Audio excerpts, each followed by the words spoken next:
एक homeopathic doctor जैसे कि आप हैं, मोटिवेटेड होते हैं towards the well being of the society कि भाई कैसे हम अपना 100% या उससे भी एक्स्ट्रा एफर्ट डाल के पेशेंट की वेल बीइंग के लिए काम करें। वहीं दूसरी तरफ ऑनलाइन कुछ वीडियोस भी सरफेस होती हैं जिसमें रिनाउंड डॉक्टर्स, मैं सिस्टम का नाम नहीं लूंगा लेकिन डिफरेंट स्ट्रीम्स के डॉक्टर्स हैं, वो कहते हैं जी कि होम्योपैथी टोटली प्लेसिबो इफेक्ट पे काम करता है, यानी पेशेंट को साइकोलॉजिकली मैनिपुलेट करता है। कुछ लोग यहाँ तक कह देते हैं कि होम्योपैथी कोई रियल ट्रीटमेंट सिस्टम ही नहीं है, कोई साइंस ही नहीं। बिल्कुल। What's your take on this sir? देखिए, मैंने शुरुआत में एक बात की थी कि जब हम किसी चीज़ को सोच लेते हैं ना कि भाई हमें केवल इसका क्रिटिसिज्म ही करना है, तो हम उसी फील्ड में चलते हैं, तो वो उसका माइंडसेट, उस बंदे का, उस पर्टिकुलर पर्सन का वो माइंडसेट वहीं रहता है। फॉर एग्जांपल, जैसे आपने बात की कि लोगों को ऐसा लगता है कि शायद प्लेसिबो इफेक्ट है, मीठी गोली है, या डॉक्टर ने मेरी बात ध्यान से सुन ली। अभी रिसेंट मेरे को अच्छी तरह से याद है, एक कार्डियोलॉजिस्ट थे, मैं नाम वैसे लेना चाहता हूँ बट मैं कैमरे पे नहीं लूंगा बिकॉज थोड़ा सा लीगल इशू आ जाएगा, बट उन्होंने काफी लंबा एक वीडियो बनाया 1.5 घंटे का, और उसमें उन्होंने प्रूव किया इस चीज को कि मैं आपको 100% प्रूव कर दूंगा कि होम्योपैथी जो है वो बोगस साइंस है, प्लेसिबो इफेक्ट है। और ये ना बात करते हैं आपसे और अपनी बातों में आपको उलझा के, और एक तरीके से वो आप उलझ जाते हैं, तो आपको लगता है कि मैं साइकोलॉजिकली ठीक हो रहा हूँ। माय डियर फ्रेंड्स, मेरे को जरा एक बात, थोड़ा सा अगर वहां तक भी बात जाएगी तो कार्डियोलॉजिस्ट को भी पता लगे कि क्या शायद बात करने से किसी के हार्ट में अगर मिट्रल रीगर्जिटेशन का प्रॉब्लम हो तो हार्ट के वाल्व को क्या हम बात करने से ठीक कर देंगे? आप बताइए, क्या ये प्रैक्टिकल है? सर्दी जुकाम बुखार को तो छोड़ दीजिए। चलिए मान लीजिए हमने माइग्रेन का पेशेंट था और हमने उसको परसुएड करके ठीक भी कर लिया, हमने मान लिया आपकी बात कि आप ही सच बोल रहे हैं, but my dear friend, my cardiologist friend से मैं उनसे भी पूछना चाहूंगा, या इस तरह की और भी जो वीडियोस हैं, एक होम्योपैथिक डॉक्टर का भी बहुत वीडियो वायरल हुआ, वो खुद प्रैक्टिस नहीं कर रहे हैं, मॉडलिंग कर रहे हैं, जैसा मैंने बताया। उन्होंने अपना मॉडलिंग सेशन को, अब उन्हें पता था कि भाई अब कहां से आप लोकल जो है वो कैसे आप अपने आप को फेमस करेंगे, ठीक है, तो उन्होंने एक इस तरह का डेरोगेटरी एक रिमार्क जो है वो होम्योपैथी के ऊपर लगा दिया, जो कि उनकी तरफ से तो होना ही नहीं चाहिए था, लेकिन उन्होंने फिर भी किया। उन्होंने बोल दिया कि होम्योपैथी तो मैं तो मानता ही नहीं हूं। तो जैसा मैं बता रहा था अभी आपको कि कार्डियोलॉजिस्ट या कोई भी जो भी एलोपैथिक डॉक्टर है या सो कॉल्ड होम्योपैथिक डॉक्टर है जिनकी प्रैक्टिस नहीं चलती है या किसी वजह से, जैसा मैंने बताया कि एक बॉम्बे के कोई डॉक्टर थे, मैं तो उनको डॉक्टर भी नहीं कहूंगा बिकॉज वो तो मॉडलिंग कर रहे हैं, और पब्लिसिटी पाने के लिए उन्होंने होम्योपैथी को यूज किया कि होम्योपैथी तो प्लेसिबो इफेक्ट ही है जी, मैं तो इसको 100% मान सकता हूं, मैं तो खुद डॉक्टर हूं। भाई आप कैसे डॉक्टर हो? पहली चीज तो ये, क्या आपने एग्जाम पाने के लिए एग्जाम केवल देने के इसलिए गए थे कि मेरे को केवल होम्योपैथिक डॉक्टर का एक नाम लगाना है, तो आपकी तो डिग्री छीन लेनी चाहिए। मुझे इस चीज को कहने में कोई एतराज नहीं है कि जो इस तरह के जो डॉक्टर्स हैं वो अपने आप में एक कलंक हैं होम्योपैथी के ऊपर भी, और अगर उनको ये लगता है कि ये साइंस एस्टेब्लिश्ड नहीं है तो CCRH क्या कर रहा है, तो नेशनल कमीशन ऑफ होम्योपैथी क्या कर रहा है, या मेरे को ऐसा लगता है मिनिस्ट्री ऑफ आयुष क्या कर रहा है, तो मिनिस्ट्री ऑफ आयुष को उसके अगेंस्ट एक्शन लेना चाहिए। अगर कोई इस तरह का कोई आपका कोई पर्सनल ओपिनियन है, आप उसको पब्लिक में नहीं जाकर, पब्लिक डोमेन में आपको बोलने से पहले 100 बार सोचना चाहिए। होम्योपैथी में ट्रस्ट करने वाले लोग पूरे दुनिया के अंदर अगर मैं बात करूं तो मिलियंस में हैं, तो क्या वो 50 करोड़ लोग या 70 करोड़ लोग जो लोग पूरी दुनिया में होम्योपैथी को फॉलो कर रहे हैं, क्या वो लोग केवल उसको प्लेसिबो समझ के खा रहे हैं? कैसी आप मतलब अविश्वसनीय बात है ये। आप किसी भी तरीके से इस बात पे विश्वास नहीं कर सकते कि कोई भी साइंस प्लेसिबो इफेक्ट से एक बार में चल सकती है। क्या 200 साल चलाना किसी सिस्टम को क्या मजाक हो रहा है? या होम्योपैथी को लेकर के इस तरह का मजाक इन्होंने बनाने का, इन्होंने इस तरीके से पर्सनली मुझे तो ऐसा लगता है कि एक स्कैम, खुद एक स्कैम है कि होम्योपैथी को स्कैम कहना भी उनके लिए एक पब्लिक का स्टंट हो गया, पब्लिसिटी स्टंट हो गया, कि अगर हम लिख देंगे कि होम्योपैथी तो स्कैम है, होम्योपैथी तो प्लेसिबो साइंस है, या होम्योपैथी तो वाटर मेमोरी साइंस है, तो दोस्तों यहाँ पे एक चीज मेंशन करनी बहुत जरूरी है कि ये होम्योपैथी जिसकी हम बात कर रहे हैं ये 270 साल से चल रही है।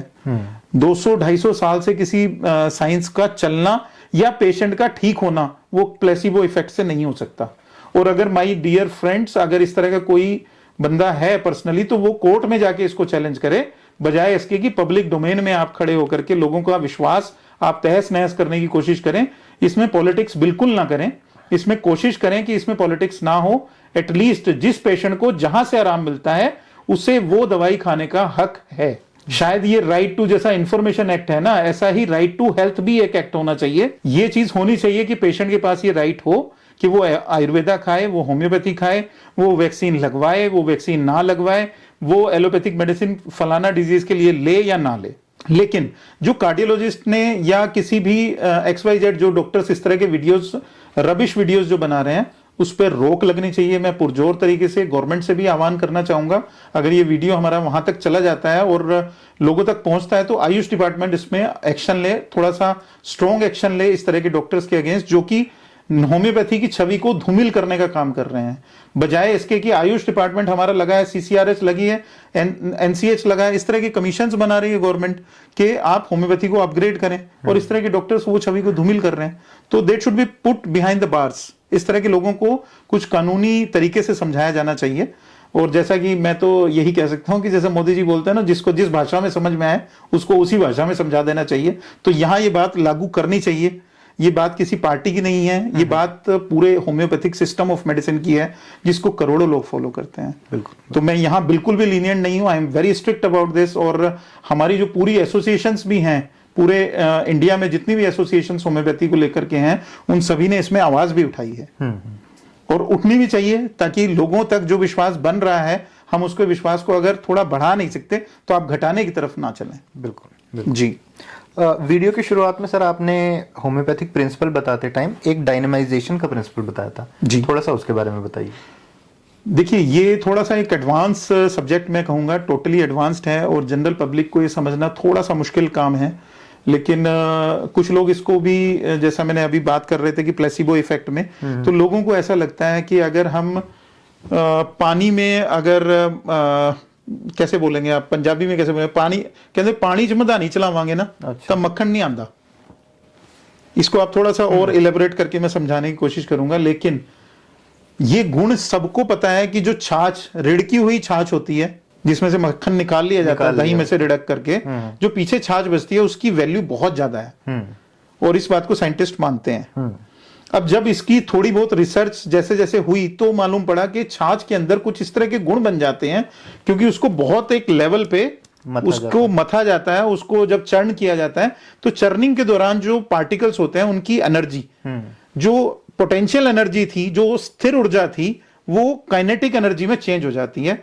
तो मट्ठे का या छाछ का इफेक्ट हमारी बॉडी के ऊपर एज अ प्रोबायोटिक बहुत ही अच्छा होता है। इन द सेम वे अगर अब बात आ जाती है होम्योपैथी की, तो होम्योपैथी में डायनेमाइजेशन एक ऐसा प्रोसेस है जिसमें किसी भी मेडिकल ड्रग का जो एक्टिव इंग्रेडिएंट है उसको हम लोग, जो पोटेंशियल एनर्जी है उसको काइनेटिक एनर्जी में कन्वर्ट करते हैं। कैसे, थोड़ा इलैबोरेट। पोटेंशियल एनर्जी को काइनेटिक एनर्जी में कन्वर्ट करना ये टोटली एक डिफरेंट सा प्रोसेस होता है।